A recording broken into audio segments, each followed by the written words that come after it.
First of all, I would like to say that thank you very much for the very interesting presentations for all of you and all of you. And it has been really a pleasure to have on a wide scope of interesting presentations. I feel at least very enthusiastic myself hearing these presentations. So we could start scrutinizing you and making questions of your field. Who would like to start? Okay, please. Thank you. And thank you all for the nice presentations. Very interesting. Question for Jiri. What do you think, like, your angle from the wood formation side on the, like, because due to climate change, obviously drought stress is increasing, different kind of stresses in forests, and there's already been some first evidence that, like, for example, pine growth has decreased during the recent years due to also environmental conditions. Just thinking about like traditionally we are looking at growth in terms of volume, and obviously wood density plays a big role in determining how much carbon is actually sequestered into the trees.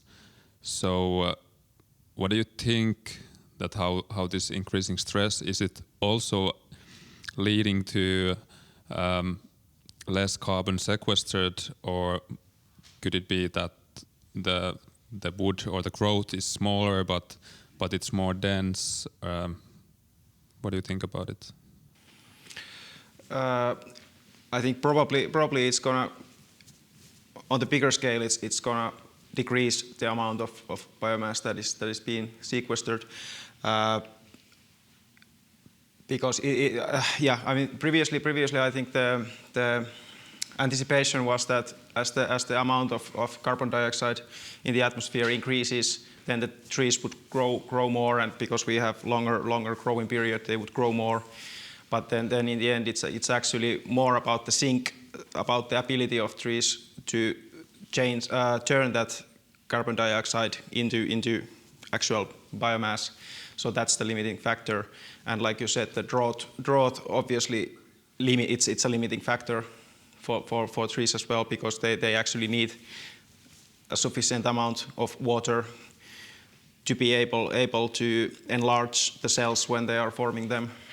And then there's also this phenomena that during the drought, and we have these trees that have grown fast and they have very large vessels, and then we have drought, so there's larger risk of cavitation during the water uptake, which is one of the main mechanisms behind the larger mortality of these fast-grown trees in the older age. Did that answer your question? Or? Yeah. Thanks. Okay. Okay. Thank you.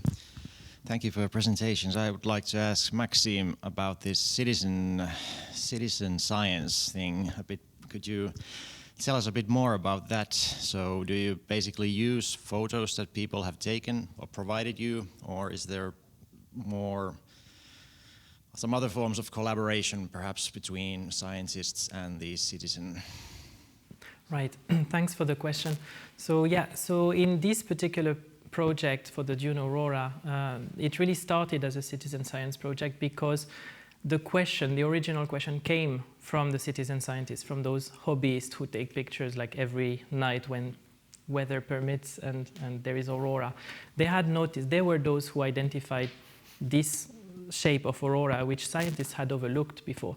Why scientists had overlooked them is a very interesting question, probably because we don't have so many calibrated optical instruments at the latitudes where the Dune Aurora is formed. In Lapland, we don't have so many observations of Dune Aurora, and also it's so dim that we wouldn't notice it. But the citizen scientists, they are actually very sharp-eyed, and they identified this feature, and they just wanted to understand. So that's how it started. And yes, the data we used were essentially their pictures, especially in the first study. We did look at other geophysical instruments, but there was no satellite data, for instance, so it was mostly that. Now, in the second study, we had one citizen scientist picture initially, and we really wanted to get more to see how big the Dune event could be, and we were actually pretty surprised to notice that the same event could be seen all the way to Scotland. And those 6 citizen scientists who were working with us, their contribution was mostly to provide the pictures and give us the exact coordinates and timestamps, or as accurately as possible, where and when they had taken those pictures. The 2 of the Scottish citizen scientists actually made a little bit of analysis. Because there were 2 friends essentially who were observing the event from quite distant areas from each other, and they wanted to calibrate their timestamps with each other. Citizen scientist cameras don't have official time calibration. It's very tricky. There are techniques to try to improve that. In the US and in Canada, they are really good at oral physics with citizen scientist images. So they did a little bit of work together to try to get a better, more accurate timestamp, which was like really invaluable work. Thank you.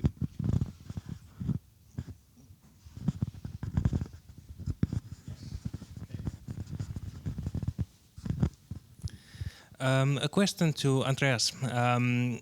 So at VTT in Jyväskylä, we are also doing some tomography, some optical coherence tomography, and also other type of tomography as well.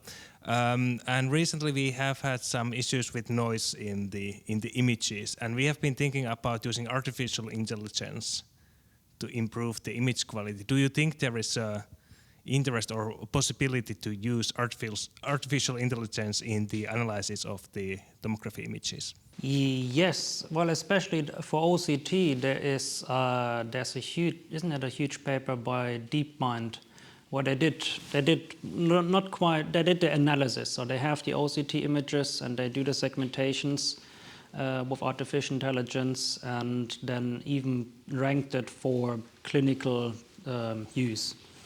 So that's actually a huge study in the UK, where they've enabled a large screening of citizens. Generally, if you have, that's what you need, data, of course.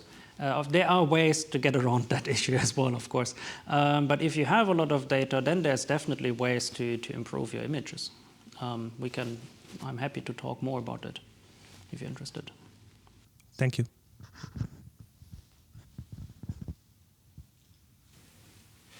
Okay, over there.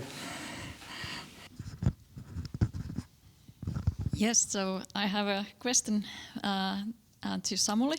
So you mentioned the connections of helium, or like that you can see physical phenomena of multiple fields in helium and investigate those. So I'm curious about how you define your research questions, because, well, obviously it's really difficult to keep up to date on multiple fields, even within physics. So are you like, do you continue from where the previous study ended, or are you doing literature review, discussing with people? How do you do it? Right, thanks for the question. Well, when it comes to the theory side, I'm an experimentalist. And so following what happens in some weird speculative versions of the standard model, for example, where many of these things first appeared, is not something that I actually do. It might be Grisha or someone else. I follow them to the extent that when I need to write about them, then I read up and so forth. But how we select the topics that we study, sometimes the way it works is that we have some idea we're looking for, I don't know, Majorana fermions, for example, and we carry out an experiment, and Majorana fermions turn out to be not what comes out, as per usual. And then we go back to the theoretical description of helium, which actually doesn't involve all these concepts. It's just a theory which explains what happens in helium, and we look for possible explanations. And then the theory people go to work to find out what does it actually mean in terms of general physics. But it also happens that, I mean, one thing which you may have not noticed in this large list of things was there was dark matter there. And so this was, so we are actually building a dark matter detector at the moment using superfluid helium-3 as the target. And so that came about because there happened to be a funding call where you could use quantum systems as fundamental physics probes. So we just, well, you know, thought about, can we do that? And if then, what would it be? And well, this was a thing that people had looked into before, but not really done. So that helped us. And in general, I would say it's not always useful for understanding exactly what's going on in your experiment, but it does make it much easier to explain to other people what the significance of the experiment might be. Thank you very much. Please shoot some questions. Well, I have a question, if I'm allowed to ask one. Okay. About the forest things. So it is well known that the standard way of treating young forests is decreasing the density of the trees that are growing there for financial reasons, as you just explained. Now, is it understood what's the main mechanism that improves the monetary performance of the forest as a consequence? The reason I'm asking this is that you mentioned, for example, that if we change the conditions, the wind conditions essentially, or whatever, then the thickness of the resulting tree is changing. So is this an important mechanism, or is it rather things like water and sunlight and nutrition? Yeah, I think the thing is that it's all of those, and they all contribute to a degree to the whole. I think in monetary terms, what is currently at least defining is the system, how forest owners are paid for the forest, and it's by volume basically, and the volume growth tends to decrease when the trees grow old, especially in this prevailing system where we are growing even-aged trees within these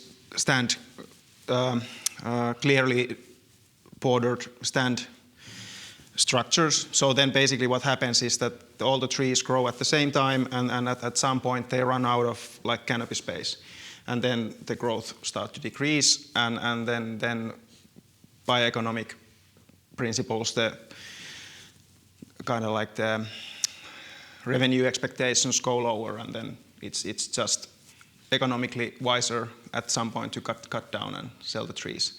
So that's the system. So what we would need if we wanted to encourage forest owners to grow trees slower and older would be some kind of substitution system for that.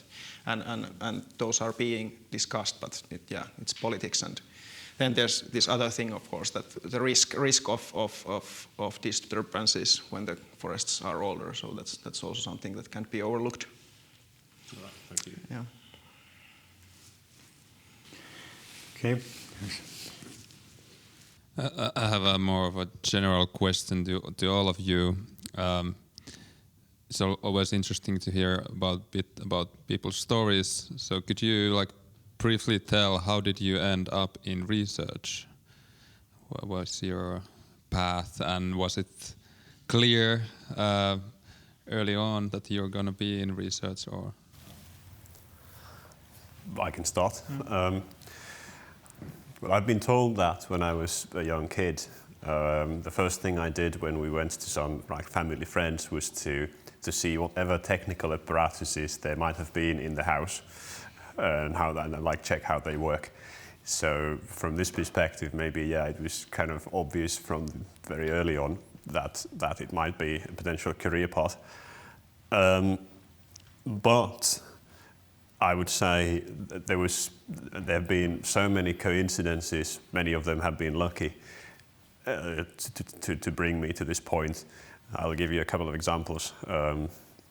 When I was, it was kind of obvious to me that physics would be the thing when I was looking for a university program.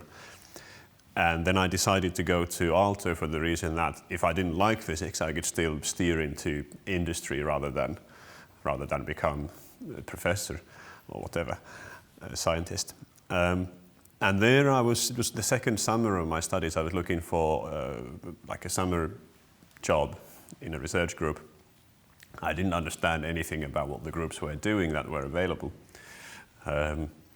And in the end, I was deciding between two groups in the Longterm lab in Otaniemi, which were doing similar things. And I just had a gut feeling that there was something wrong about the other one. So I picked the one where I went, which was a very good choice in the end.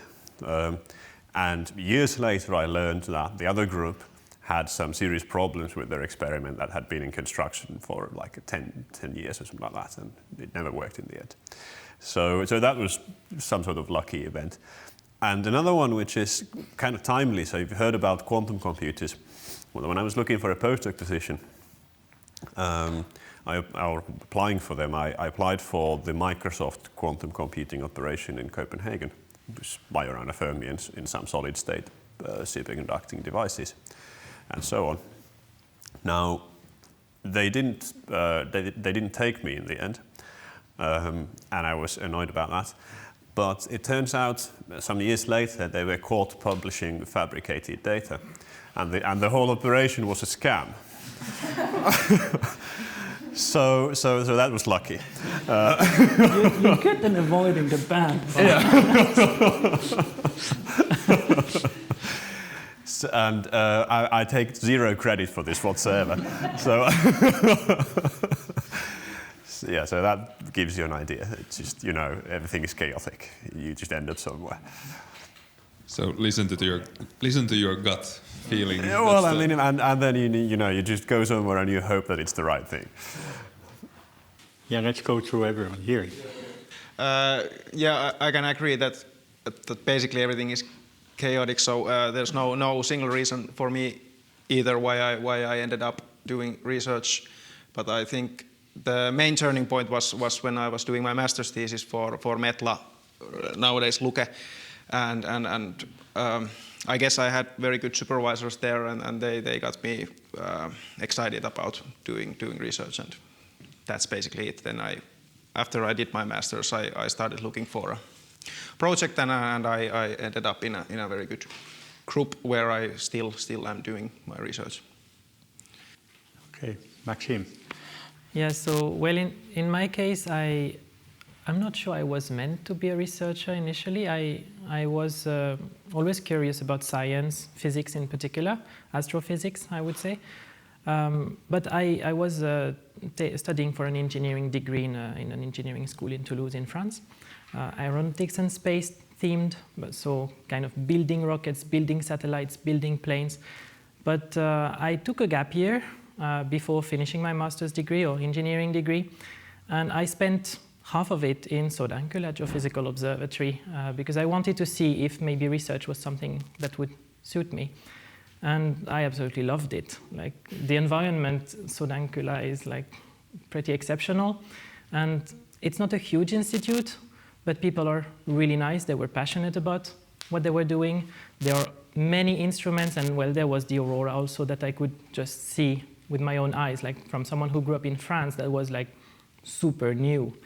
And when I left, actually, at the end of that internship, before going back to Toulouse to finish my engineering degree, they told me, well, if you want to come back for a PhD after you complete your master's degree, you're welcome. So I took a Master of Science degree at the same time during my final year, so that I would be officially also a master's degree and not just an engineer.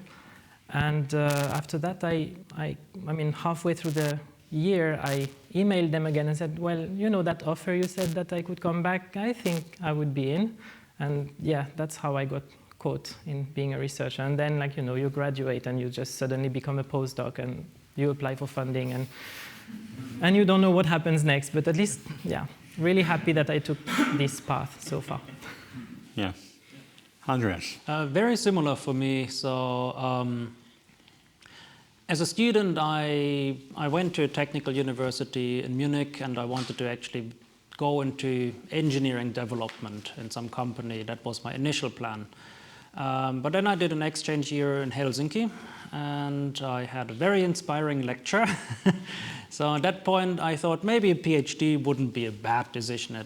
So it would be interesting to just look at it. But here, the big difference here is that I actually started in industry doing my PhD. So I was 2 years in industry first and trying to do my PhD, which did not work out at all. So at that point, and after 2 years, I finally managed to come back to the university to full-time, and I was very determined at that point to follow the academic path. And so it wasn't in the mid of my PhD when I went full force academia, I would say. Also, I have a kind of general type of question, or maybe it's a bit provocative anyway, but nowadays in Finland there is a lot of discussion that Finland should put resources to the research and development a lot, and there is this parliamentary committee even in the parliament, trying to pass a law that there should be 4% of the GDP put to the research and development, and that is of course very good. That it would be by law that every year the government should put that much funding. Of course, the target is that it should be at that level 2030.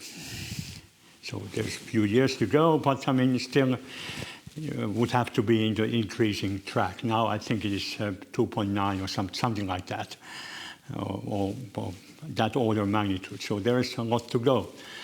Anyway, there's a discussion how to divide these funds between research.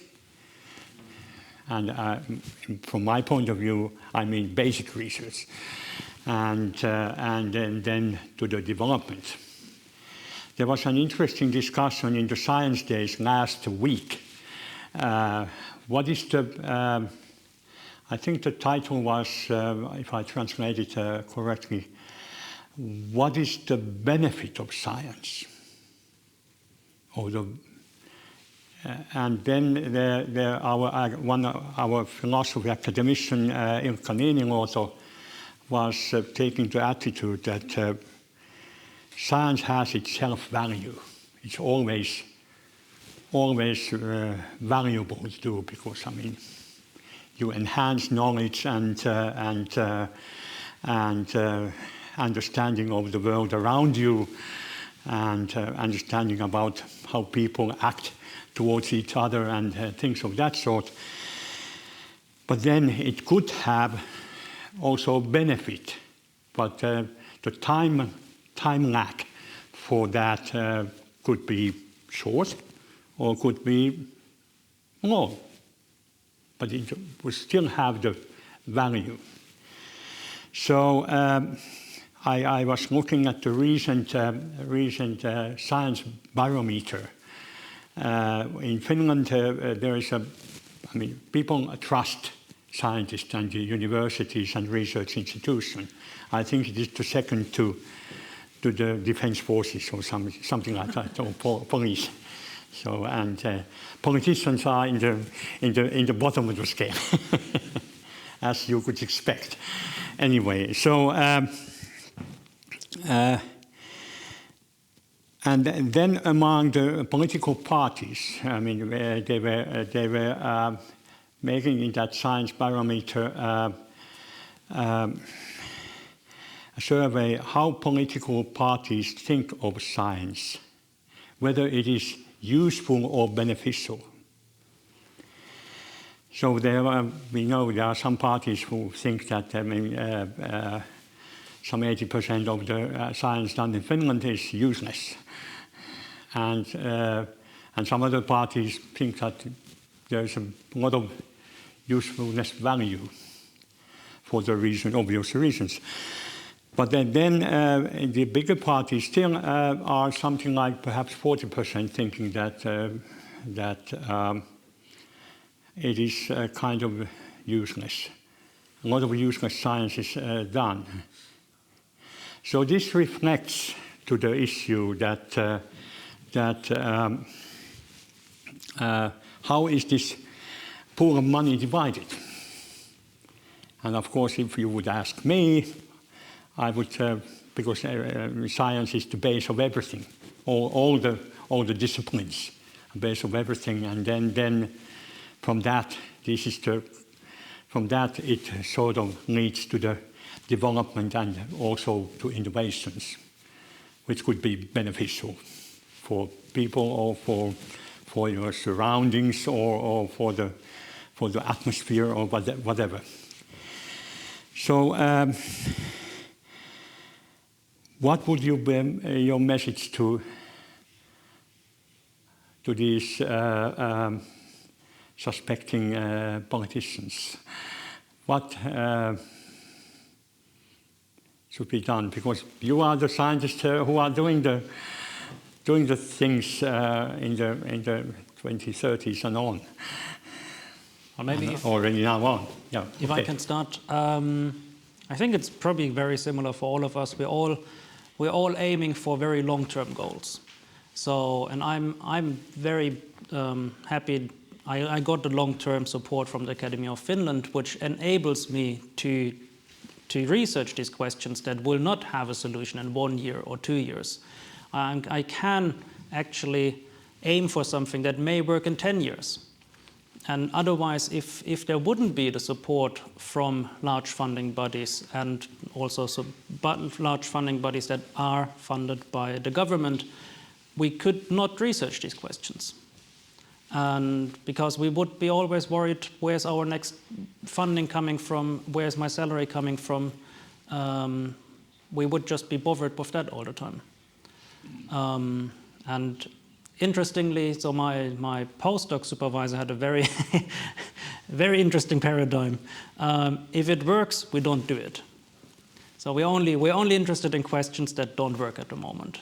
And if we don't have the support, we can't do it. And we will always be stuck with short-term developments that will not give us any new scientific insights. So my message is that to have impact in scientific research, we need long-term funding. If I may continue actually on this long-term funding perspective, especially coming from a background where continuous long-term measurements are critical, I think we need to fund research as well as research infrastructure. Like the observatory where I used to work in Sodankylä has been around for over a century. If suddenly they don't have enough funding, they need to discontinue some measurements which are used not only in Finnish research, but also it's of international importance. So we need to make sure that those data continue to be flowing, that those instruments continue being maintained. Without data, we can't do science. So that's already the basic. Second point, well, I would say personnel, scientific personnel. And I say that it applies to science, it applies beyond science, in research in general, in humanities or name it. Without the people, you won't get scientific output, you won't get research output. And that means you need to create conditions that people can stay around long enough in academia. Like at the moment, many early career scientists, they are constantly wondering what is their tomorrow going to be consisting of. So they are constantly looking around for what possible reconversion. I mean, I am in this situation. I'm not sure about my long-term plans. Will I be able to I love what I'm doing. Will it be possible? There are so few positions. So by increasing the funding, you increase the possibilities of having permanent positions. So those people, not only will they stay in science, but they will stay in science in Finland. Otherwise, I could just look at what other countries can offer, and that's when all your brain power goes to different countries, and Finland is losing, I think. And yes, and I had a third point, but what was it? That's pretty much my main message, like fund research, fund infrastructure, and fund also the people so that Finland can benefit. Oh yes, I know what my third point was. As you said, you never know when something can come up out of scientific results. One example, Finnish example, a few years ago, the first satellite which was sent, Aalto 1 or Aalto 2, it was initially a student project which aimed at measuring particle precipitation in space and being a Finnish experiment in space. What happened was that the group of students who were working on that, they decided to create a startup, the ISI company.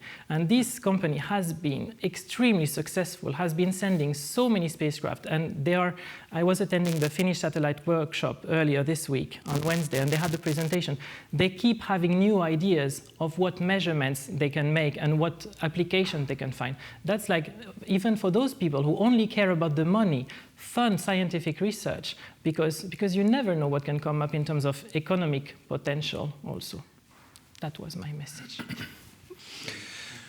Yeah, I don't know if I have much to add to these points. This somehow reminded me of what my professor often says, that in short term we tend to overestimate the development, and in longer term we tend to underestimate the development. So we never know, basically what you were also saying, that we never know what actually happens in, let's say, 30 years or so. So things that now seem like they are useless might actually prove useful later. And then what comes to this, whether we should fund more research, basic research, or this development, I don't know. But I've been involved now in my postdoc in these projects where we have both universities and companies working in these same projects. And I think the idea is very nice. So then basically it should be that universities can do the basic research, and then the companies maybe learn something from there so they can develop their systems to be more sustainable or more profitable, or you can have new startups also. But then in practice, it's often somehow I felt that the companies are a little bit disappointed how slow things are, that okay, we don't get the whole world ready in this 3-year project. And there's no ready product after the 3 years project, so that there's a little bit sometimes this kind of communication problems in these projects, but I think those could be useful. Yeah, well, in terms of research, go from fundamental research to applications and all that. Well, we can talk about that for a long time, and much has already been said. But one perspective I'd like to mention is that people in Finland, in the Nordic countries, I guess in general, don't often understand how well this place works for a citizen, how nice everything is. And that includes politics, although you may not trust it, but it works much better than in almost all other places on this planet. Now one of the main reasons why this is the case is that people understand how things work and what they mean. Everybody does, or at least most people do. And so this is probably the most powerful argument I can provide for why should we educate people in the general sense, not for some specific application of selling things, but so to have a nice society. Because if people stop understanding how things work, then there will be some idiot Englishman who starts to manipulate the system by buying all the newspapers, for example. And this is how it works there. And then suddenly things stop being nice. And there might be some people benefiting from that, the rich, who might be 1 out of 1,000 in the society or whatever. But for the general public, that's not a good thing. And so this is my personal thinking why education from a societal perspective is always easy to justify. Be it a good primary school system, all the way to a good research system, actually a very large proportion of people go to universities these days. And that's important because, even if they do, it's not particularly difficult to find a journalist working for Helsingin Sanomat, for example, who doesn't understand mathematics, apparently, or even an editor, as we learned a couple of weeks ago. With that brilliant education system, it's still difficult for people to understand things. Just imagine how bad it quickly becomes if they're not that well educated. That's what I would say. Well, I have a little bit of an anecdotal event a few years ago when my Mexican colleague and a colleague from Hungary was visiting me. They usually do quite often. And we went for a lunch, and then the Mexican colleague was saying that Finland is a boring country. Okay, and then my Hungarian fellow colleague said, yes, Finland is a boring country. Understood what my Mexican friend was telling. So then I was, how come? I mean, why is Finland a boring country? And the single answer was, because everything works. Yes, well, yet somehow you don't want to live in these places where they don't, so where things don't work. Yes. Okay. I have one comment related to the previous topic because we, as Young Academy of Finland, were invited to actually comment on the plan, how Finland is going to spend the R&D budget in long term. So actually, we're kind of up to date on the plan, and I've been reading the draft of the plan, and there's actually a law already that's it's been accepted, and it came this year. It was like it's been put to practice, and stating that the R&D budget of Finland is going to increase. I mean, the public budget is going to increase by 40% by 2030. So there's already this kind of law, and the increases will start during next year. So I think this is a really strong and nice message for all of us that our work is valued, and there's also more money coming in, so there's we don't have to be so worried about the future, and if we're gonna get funded or not, there's gonna be more money available. Obviously, we don't know how that money is going to be spent and split between, for example, Academy of Finland and Business Finland, but it's good news. Yeah, that's really the question, how the honeypot is divided. Yes. Okay, do we have some other? Okay, let's have it from the audience. A question to all of you. How much of your research is done with international collaborators, and what is the main reason for you to do international collaboration? Is it to get data or observations from different countries, collaborate with people who have better understanding of different theories or something like that? So yeah, let's maybe start from Andreas. Sure. Okay, so one obvious reason to collaborate for me is, of course, get data, which is at UCL. So I need to work with them. On the other hand, also our research infrastructure is very international. So we have a very open field, and the attitude that discussing will really bring us forward among us. And so I would say probably 90% of my research is with international collaboration. There are a few only Finnish collaborations, but also between Finnish research institutes. So within our inverse problems community, we have a lot of collaboration as well. But at least for us, we like to bring in many different diverse viewpoints to bring us forward. Yeah, I would say in my case it's probably within the same ballpark of 90%, because we do have excellent research groups in Finland in oral physics, in space physics in general, but it's first of all a relatively narrow field, and well, Finland is also a quite small country, so a lot of research is done in other countries. Nordic countries, of course, in terms of infrastructure, for instance, we have world-class incoherent scatter radars, which measure the ionosphere, and they are actually located in the Nordic countries.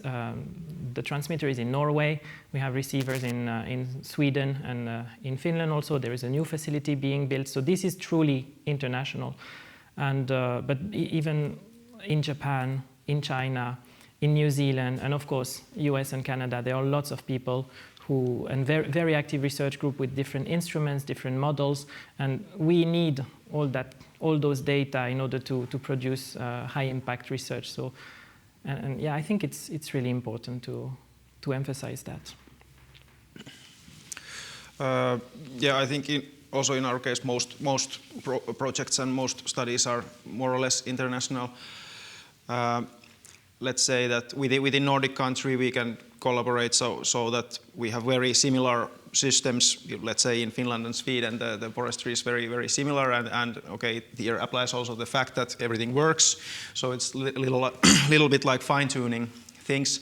Then if we cooperate, let's say with African or South American countries, the problems are very different, or even in Canada, let's say that because the scale is so different, there are entire forested areas where you can drop European countries and they would disappear. So the scale is very different, and it's important to understand what is our position. We are doing here very high-tech things, that how can they actually be applied in different conditions where the problems are more fundamental. So in that sense, it's very important. Well, I work in England currently, and that's a large enough country so that there are also other groups working on superfluids within England or the UK, which, well, partially also for political reasons are maybe our closest collaborators. I mean, there are funding schemes which fund only UK collaborations, as an example. So of the active things, I would say half are actually within the UK, and then the rest are, well, the group in Helsinki where I did my PhD and a few others. And that's all important, and when it comes naturally, it's very useful. But I would probably add also kind of a cynical point in the end, which is that, if you imagine two research groups, let's say 5 people each, and well, there's usually a professor in both of them. And now consider 2 cases. In one case, they don't collaborate. They have the same amount of time. They each produce, let's say, 3 papers a year. And so the professor has his name in 3 papers every year. In the other scenario, the 2 groups are not still working on their own, and they actually don't collaborate in reality, but they decide to put the professors' names in both groups' publications. Then each professor has 6 papers. And this is a game you play, and the reason for collaboration isn't always that it's technically useful, but because it's politically useful. This happens, and actually a surprising amount of this kind of high-level collaboration is like this. And I know this. I mean, I usually don't have access to this kind of corruption, but I see now from my current position, I can see it already when it happens. Yeah, that's probably my what I wanted to say about this. Well, if we don't have any further questions, perhaps I would like to thank the presenters for very interesting presentations and of course the discussion as well. And